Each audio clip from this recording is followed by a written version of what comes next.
ශ්‍රී ලංකාවේ අධ්‍යාපන පද්ධතිය පිළිබඳව විස්තීර්ණ සටහන.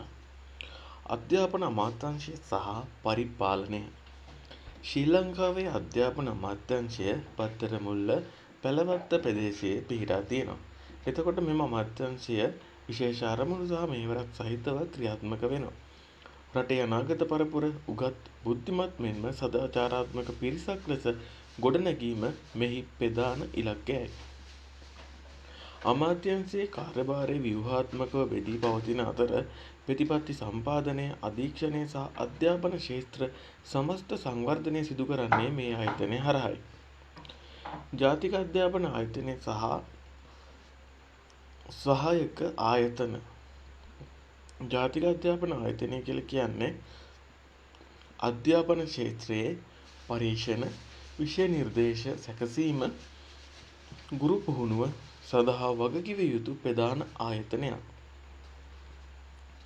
මෙය පිහිටා තියෙන්නේ මහරගම ප්‍රදේශයේ. පාසල් අධ්‍යාපනය ගුණාත්මක කිරීම සඳහා සුවිශේෂී කාර්යභාරයක් ඉටු කරනවා.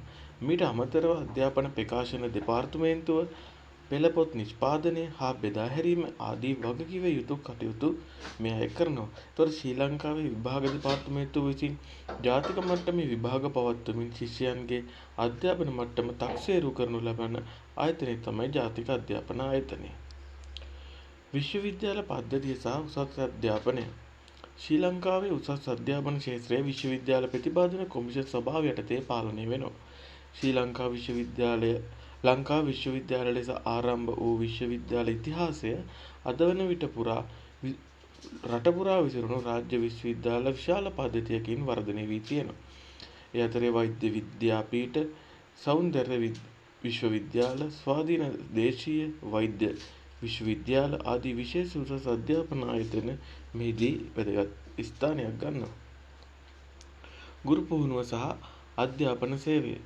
ගුරු වෘත්තියට පිවිසෙන පිරිස් සඳහා ජාතික අධ්‍යාපන විද්‍යාපීඨය මගින් වෘත්තීය පුහුණුවක් ලබා දෙනවා. මූලික අධ්‍යාපන මට්ටමේ සිට උසස් අධ්‍යාපනය උසස් පෙළ දක්වා විවිධ විෂය ධාරාවන් උගන්වනු ලබන අතර ගුරු ශිෂ්‍යයින් සඳහා අධ්‍යාපනවේදී බැචලර් ඔෆ් එඩියුකේෂන් වැනි උපාධි මෙහිදී ලබා දීම සිදු කරනවා. එතකොට විවෘත විශ්වවිද්‍යාල වැනි ආයතන මගින්ද පූර්ණ කාලීන නොවන කියන්නේ අර්ධ කාලීන අධ්‍යාපන අවස්ථා සිසුන්ට ලබා දී තියෙනවා.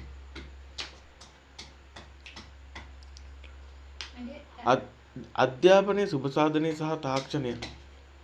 සිසුන්ගේ අධ්‍යාපනයේ අයිතීන් සුරැකීම, අඩු ආදායම්ලාභී සිසුන්ට මූල්‍ය ආධාර ලබා දීම සහ පීඩාකාරී සිදුවීම් පාලනය කිරීම සඳහා නීති පද්ධතියක් පවතිනවා.